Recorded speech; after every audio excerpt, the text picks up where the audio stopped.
আসসালামু আলাইকুম রহমতুল্লাহি ওয়া বারাকাতুহু। আলহামদুলিল্লাহ, আমি এখন দাঁড়ায় আছি।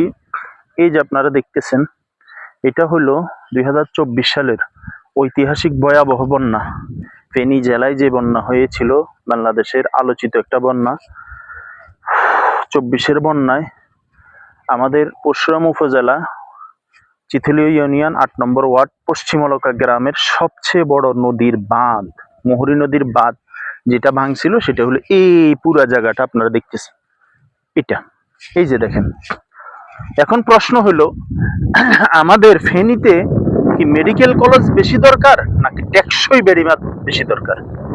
দরকার তো দুইটা, মেডিকেল কলেজও দরকার, টেকসই বেড়িবাঁধও বেশি দরকার। কিন্তু মেডিকেল কলেজ যদি 5 বছর পরে হবে, মানুষ এত ক্ষতিগ্রস্ত হবে না, কষ্ট হবে না, এত মানুষ এত ব্যয়বহুল ক্ষতিগ্রস্ত হবে না যতটা ক্ষতিগ্রস্ত হয়েছে 2024-এর বন্যায় প্রতি বছর নদী ভাঙ্গনে। এটা তো আসলে আমাদের দেশে নদী ভাঙ্গা না, এটা হলো বেরি বাঁধ ভাঙ্গে।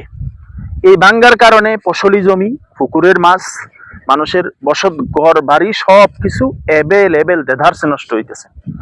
এই বাঁধটা যেভাবে বাঁধা হয়েছে দেখেন, এই বাঁধটা যেভাবে বাঁধা হয়েছে, এই যে এখানে বস্তা দিয়ে দিয়ে মাটি দেওয়া হয়েছে, যারা এই লিজ নিছে বা যারা কন্ট্রাক্ট নিছে, সব মিলাইয়া টেকসই বাঁধ এটাও হয়নি।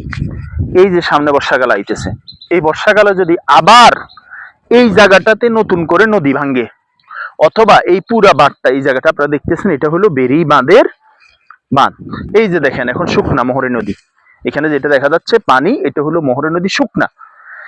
এই যে নদী পুরা দুই সাইড, একটা ওই সাইড একটা এই সাইড, নদীর দুইটা পার, এই দুই পার এত অরক্ষিত, এত যেই কোনো মুহূর্তে যেই কোনো জায়গা দিয়া ইঁদুরের গর্তের কারণে অথবা ছোট্ট ভাঙ্গার কারণে ওইখান দিয়ে যদি পানি ছুটে, ওইখান দিয়ে বেড়িবাঁধ ভাঙবে। ভাঙ্গার কারণে পাশে ঘর বাড়ি যেগুলো পড়বে সেগুলো ক্ষতিগ্রস্ত হবে, ফসলি জমি ক্ষতিগ্রস্ত হবে, লক্ষ হাজার কোটি টাকা ক্ষতিগ্রস্ত হবে। এই যে দেখেন 2024 সালের বন্যায় এই জায়গাটাতে এখানে বাঁশের মোড়া ছিল, এখানে পুকুর ছিল, এখানে ফসলি জমি ছিল, এখানে বাগান ছিল। ওই যে দেখা যায় একটা বিল্ডিং, ওই বিল্ডিংটা প্রায় 43 লক্ষ টাকা খরচ করে ওরা তৈরি করছিল, দুই ভাই বিদেশ থেকে, আমাদের এক চাচা, সেটা ডলে গেছে, সেখানে থাকার কোনো কুদরত নেই। এখানে দেখেন এই পুরো এটা, এখানে অনেক বিঘা জমি, পুরাটা এখন অবস্থা এমন হয়েছে। তো সাংঘাতিক এই অবস্থার ভিতরে আবার যদি এখন নতুন করে টেকসই বেড়িবাঁধ না হয়, তাহলে আমাদের ফেনী মুহুরী নদী পরশুরাম এলাকায় আমরা যারা বসবাস করি, আমরা যারা আছি, আমাদের জন্য এটা কত বড় কষ্টকর, এটা বলার অপেক্ষা রাখে না। আজকে আমরা সংসদে আলোচনা হয় এই মেডিকেল কলেজ নিয়ে ফেনীতে, হ্যাঁ এটাও দরকার, কিন্তু এর আগে হাজার গুণ বেশি দরকার টেকসই বেড়িবাঁধ। যদি টেকসই বেড়িবাঁধ না হয়, আমরা 2024 সালে যেই পরিমাণ বন্যায় ক্ষতিগ্রস্ত আমরা আমাদের এলাকার, আমাদের পরশুরাম উপজেলার পশ্চিমলকা গ্রাম সহ ফেনী জেলা, ছাগলনাইয়া, এরপরে সোনাগাজী, ফুলগাজী সহ ব্যবসায়ীরা, কৃষকেরা, বসত বাড়িওয়ালারা, প্রতিষ্ঠানওয়ালারা যে পরিমাণ ক্ষতিগ্রস্ত হয়েছে, এটা 3 বছর আর 5 বছরও পোষায় উঠবে না।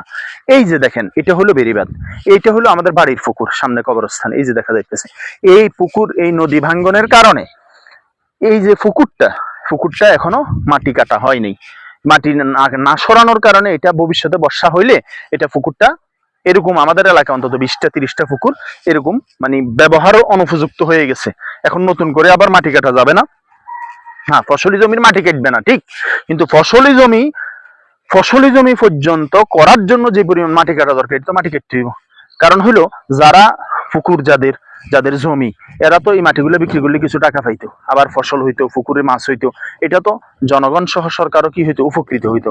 এখন সবচেয়ে বড় কথা, আজকে আমি যে কথার জন্য কথাগুলো বলতেছি আপনাদেরকে, সেটা হলো আমাদের দাবি, সেটা হলো আমরা পরশুরামে প্রত্যেকটা নদীর পারে, দুই পারে আমরা টেকসই বেড়িবাঁধ চাই।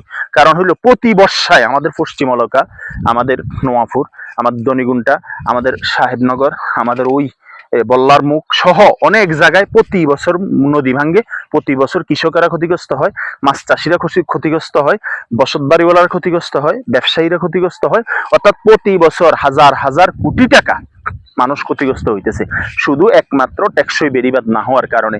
এখন আমাদের একটাই দাবি, এক দফা এক দাবি, সেটা হলো এই নতুন সরকার নির্বাচিত সরকার এসছে।